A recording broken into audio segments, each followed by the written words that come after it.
Greetings and welcome to the Halloween edition of the Sliders Review. Alright, let's address the elephant in the room. I know it's not Halloween. Alright, that's long past. But when it came to my Halloween videos, I ran out of time and I couldn't upload everything I wanted to. So that's why I'm uploading them past Halloween. But if you stop and look at it like this, at some point in time, it's gonna be Halloween time again, October. So somebody eventually will stumble upon my videos and watch it around Halloween time. So yeah, and I'm here today to talk to you about the 2012 Teenage Mutant Ninja Turtles Season 5, Episode 14, 15, 16, and 17. So this is their huge Halloween epic special, and it consisted of 4 episodes. And Season 5 was the final season of this really good series. And in Season 5 is when they started doing more like multiple episode story arcs just to like round out the show. This was a really interesting season because there was no Master Splinter. He had died by the hands of the Shredder. And I was very shocked and surprised. To clear my throat, that like they just killed him and never brought him back to life because they were still very young in this series. And not even like adult, like 18-year-old turtles and stuff. So I was very shocked. And especially with this episode, because it deals with time travel. I thought for sure that it'd be all like, hey, you know, let's bring Master Splinter back alive or something. But no. So that was very shocking. So in this episode, the turtles have to face off against like movie monsters, but not just any movie monsters, the big bad 4. A mummy, Dracula, Frankenstein's monster, and a werewolf. And the reason for that is because of Cervantes Romano. He's back. And of course, Renette is back. I've always liked Renette ever since she was introduced, or ever since I've found out about her in the 2003 series. I will say I like this version a bit more. I don't remember the other version. I just like the other version's hair better, but I like this version better. However, when it comes to Cervantes, I like the other version better. And so it sucks these two have never been in live action. It would be really fun to see them in live action. And of course, they had to do that whole turtle, like in love with a human thing, which is getting so annoying now because Michelangelo has a crush on Renette, but it's not as bad as Donatello's crush on April in this season. That was just disgusting. And I'm getting really tired of like de-aging, like, you know, their human like friends. Casey, Karai, and April are all like teenagers in this series. And in fact, this is when April started becoming like a teenager from every series going forward. With the rise of the Ninja Turtles, she was a teenager in that. And Mutant Mayhem, she was a teenager in that. It's just like, you know, I want to see her as an adult. It was always that cool, like, you know, aspect. But then again, it is weird because she's an adult human hanging out with teenage turtles. So that is kind of weird. But nevertheless. And speaking of Splinter, man, like, I always hated his design in this. But he's gone and like, yeah. So it was always sad when he was gone. He's their mentor. He's their father figure. You know, it's just like, it's just sad to see him go. So it's Halloween day. And in this episode, we see like Casey and we see April. We don't see much of them in this episode special because they get turned into vampires very early on. Also, they gave April superpowers in this.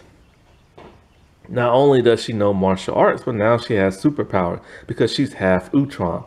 They've always been trying to like experiment with April in the comics and everything else to make her more interesting, teaching her martial arts and this and that. I will say this is the most different iteration of April I've ever seen. And her powers do come in handy but she still ends up getting bit by a vampire. So as she's being chased by Casey, who's a vampire now, because they're a vampire just roaming around and everything else like that. And so she calls the turtles. They go to save her, but she still ends up getting bit. And so they have no idea where all these vampires came from until Renette shows up. And Renette is just like a time agent. And so she's like really young and really naive, but she's very capable and everything. But she's always screwing up.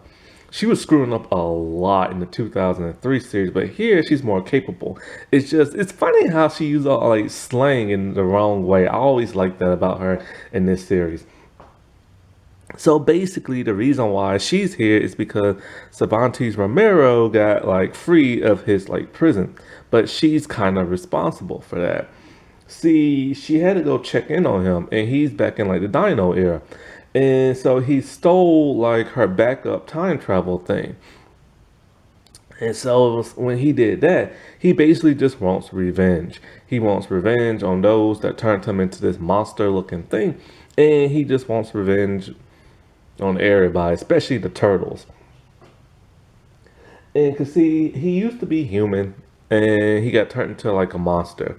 And so his whole thing in this whole like 4 episode thing is he wants everybody on Earth to be monsters, to look like him and to feel ugly like him. Why not just go back in time and start like your younger self for screwing up so you won't get turned into a monster? Then eliminate the people who turn you into monsters and then keep doing your bad stuff. But then again, if he did that, we will never have this epic 4 episode like monster movie thing. So they have to like, find out where he is and all this other stuff. He's recruiting the big bad four. So he's in Egypt and everything.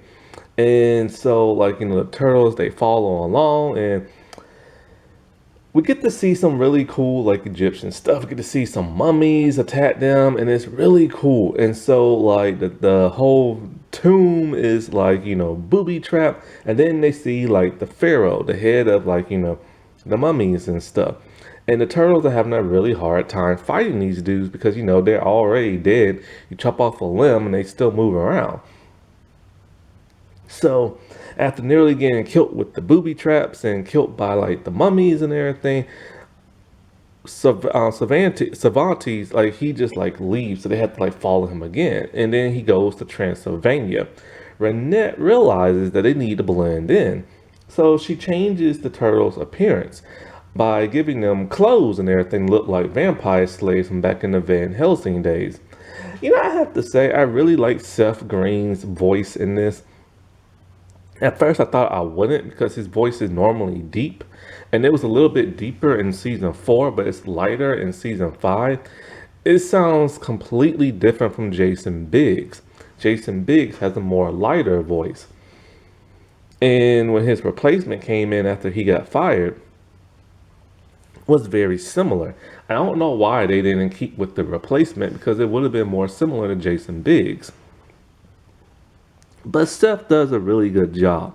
And so while in Transylvania, because originally when the turtles were going to go trick-or-treating and everything, Raph was just going to go by himself. Like, they blend in. But everybody else wanted to wear a costume, which made no sense. To everybody else, it would have been a costume on a costume. But, like, everybody's loving their clothes. And normally I hate clothes on turtles, but this is kind of okay. Except for Raph's outfit. It looks kind of weird. And it's not animated very well. And of course, Raph is like the tough guy, but he's been scared of all these movie monster type stuff and like, werewolves and vampires and all this other crap. And so like while in Transylvania, they meet like these two humans, Romana people. And one of them turns out to be a werewolf, but we don't find out until later. And so both vampires and werewolves like live in Transylvania. And so while the turtles are trying to like fight the monsters and stuff, Raph ends up getting separated. He gets chased by some werewolves, and or actually just wolves or whatever. Or maybe they are werewolves. And then somehow he gets bit off screen, but not by a werewolf, by Dracula.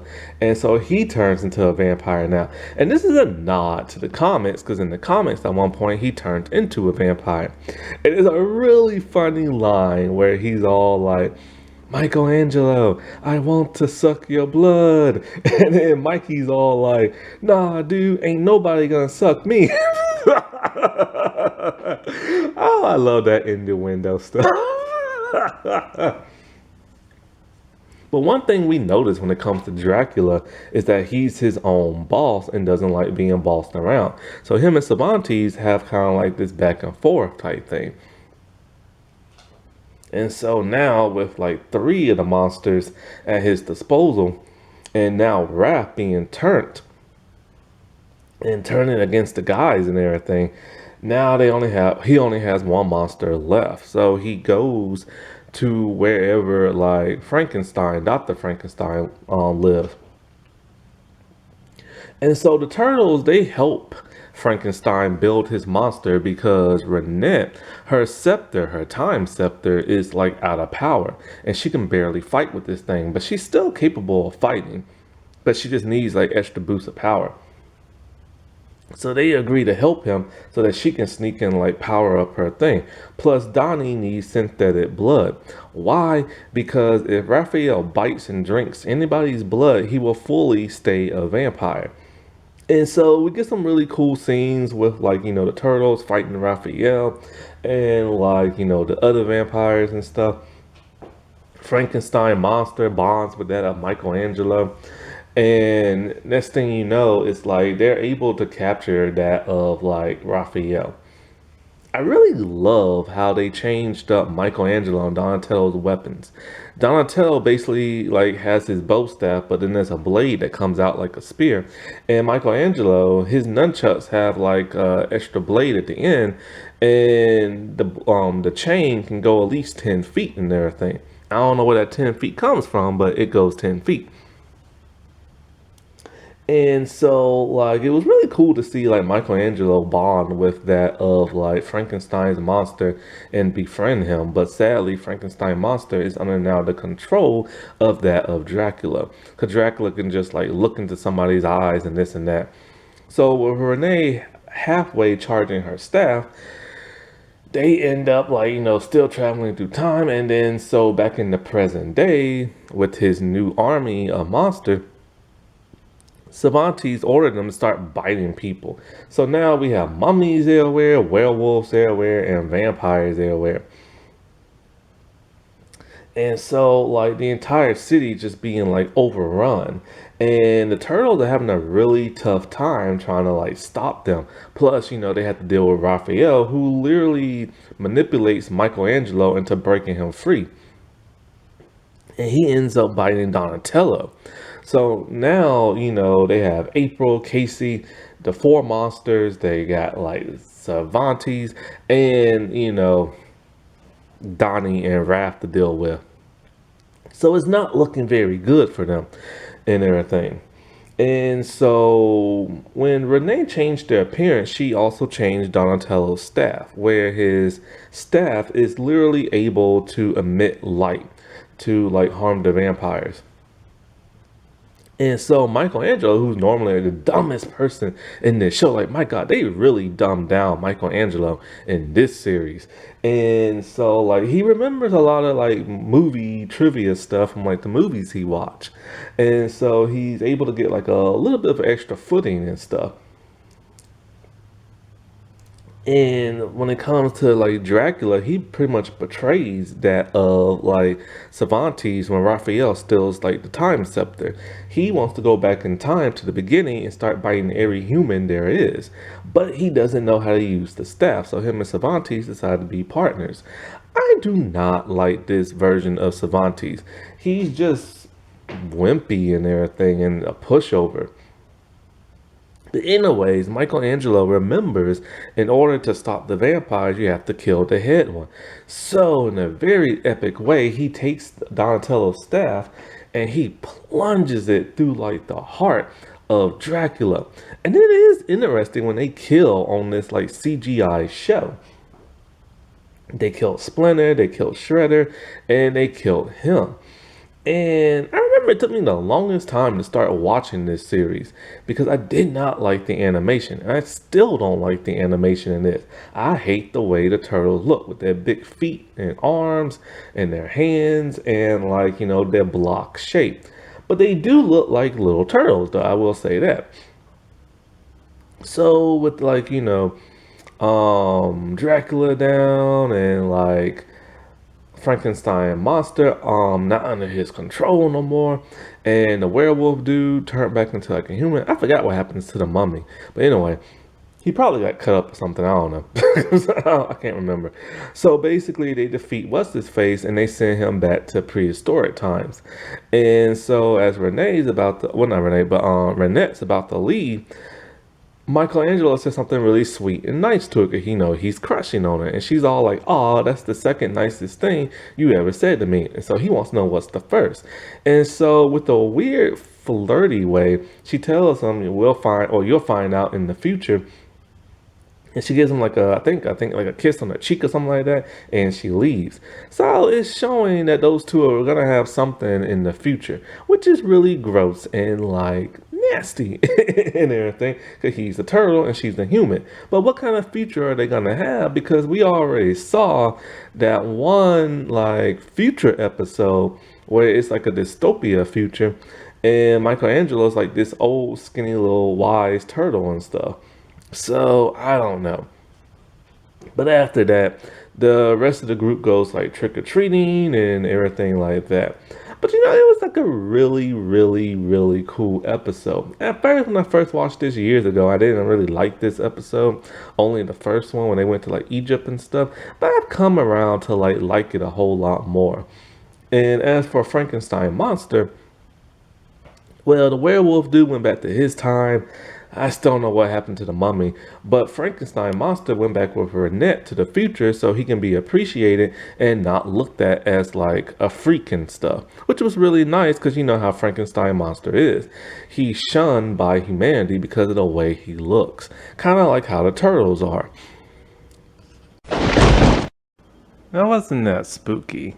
Alright, well, I shall talk to y'all later. Bye.